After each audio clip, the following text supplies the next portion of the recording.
Good morning, church. It's good to be with you today.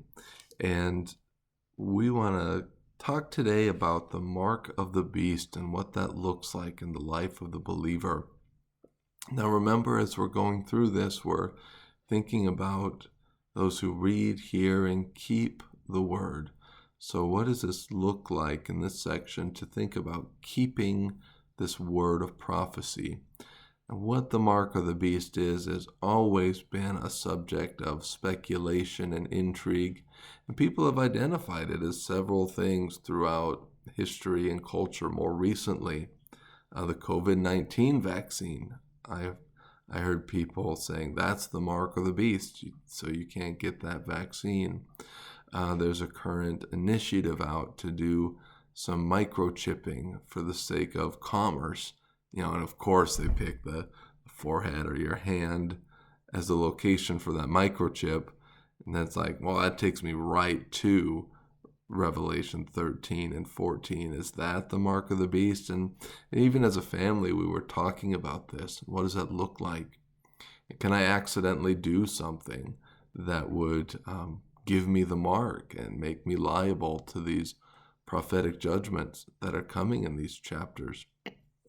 So I think it's good for us to examine these together briefly and to receive some assurance that this mark, whatever it might be, is not something that anybody at any stage would accidentally receive. It's not something that could occur as an oopsie in your life.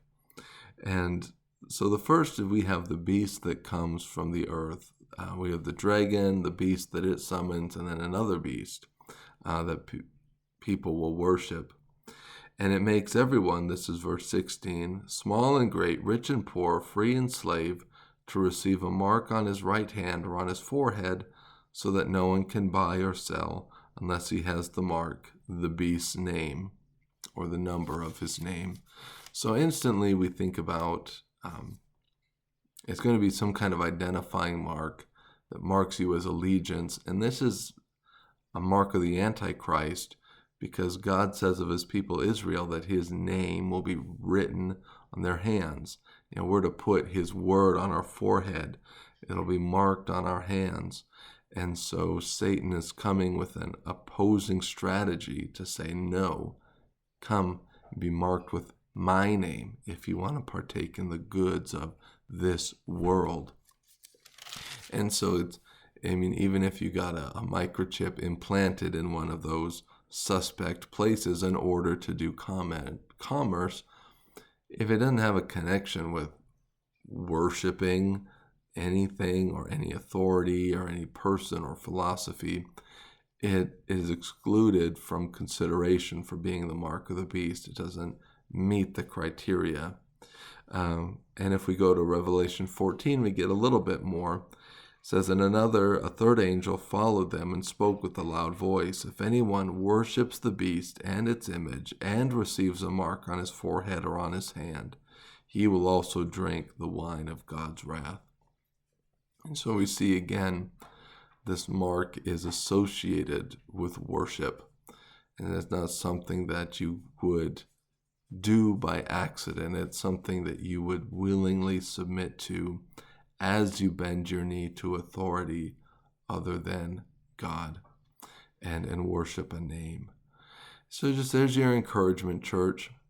There's a great proverb that says, don't call everything conspiracy that this people calls conspiracy.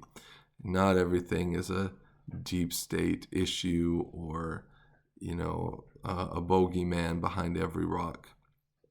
If we fix our eyes on Christ and we walk towards him and seek to read, hear, and keep his words as we as disciples seek to read, pray, and serve in obedience to him, a lot of these issues fall away. And we know that hard times will come in life, trials and tribulations. Jesus promised those things. But take heart, he says, I have overcome the world. So that's my encouragement to you today, church, to take heart. Don't be anxious about anything. Receive the mark of God that he is desiring to put on you through the implanted word that brings salvation. and let's go and live that word out that it might bear wonderful fruit.